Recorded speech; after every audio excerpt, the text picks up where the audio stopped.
about during our meeting in my office, I strongly support your nomination and look forward to voting for you to be the next chairman of the Federal Reserve, and it can't happen soon enough. One policy area that we strongly agree on is the threat that China poses to America's economy. In fact, you've written publicly that China is deliberately positioning its financial system to rival U.S. leadership and actively working to elevate its currency on the global stage. Can you talk for a minute about how the Federal Reserve reinforces the strength of the U.S. dollar as the world's reserve currency in the face of that challenge? Sure. Senator, it's great to see you again. We talked about some of these issues of the G2 rivalry, the rivalry between the U.S. and China in your office. If confirmed as chairman of the Federal Reserve, I will then have to say that it's the Treasury Secretary's business to talk about the dollar. It's the Fed chairman's business to talk about interest rates. But I think I can say this quite comfortably.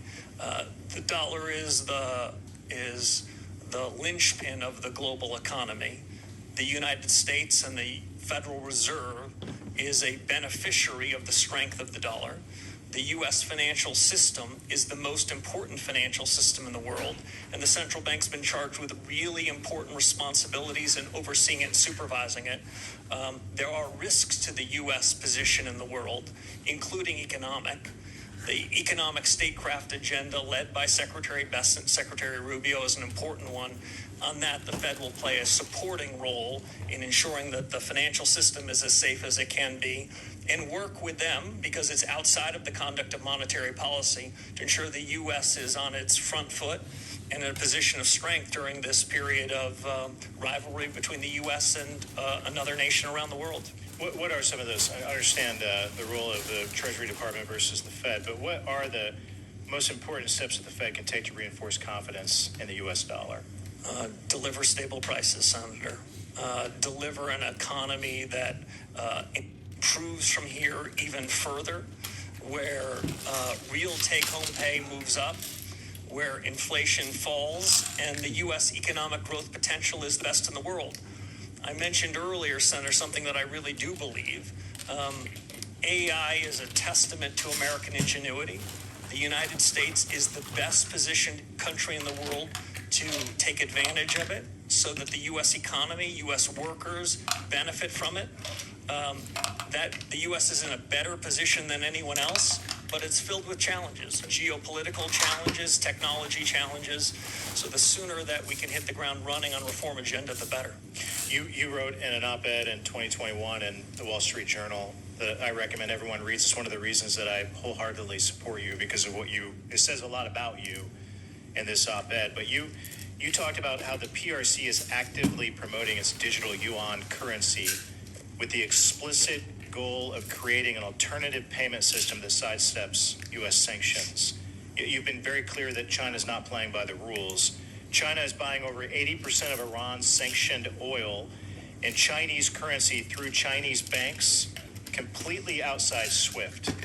The Iranian government says it is charging ships to transit the Strait of Hormuz and collects payments via crypto and Chinese currency. What tools does the Federal Reserve have to defend the dollar's role as countries route payments through the Chinese financial systems to do business with Iran and other adversaries? Yes, Senator, thank you. As we talked about before, monetary policy is independent. But outside of monetary policy, the Federal Reserve can be working hand in hand with the rest of the government. The Federal Reserve is independent inside of government, not independent of government. What the U.S. can do with respect to the dollar is have a more robust payment system. The Fed has a number of payment systems that most financial participants in the world use. I would say they all are in need of substantial reform. There's a system called FedNow, which some describe as Fed yesterday. There's a series of new technologies that the Fed needs to oversee and needs to architect so that the payment system in the U.S. is the safest, most efficient, most capable in the world. Otherwise, we'll be losing to adversaries around the world in being the linchpin of the global economy. Thank you. Your leadership is so important, and it's important right now. We need you on the job right now, not later, right now. So I look forward to voting for you quickly and seeing you confirmed and getting you on the job. With that, I yield back. Thank you, sir. Senator Blunt Rochester. Thank you, Mr. Chairman Yes, and ma'am. Ranking Member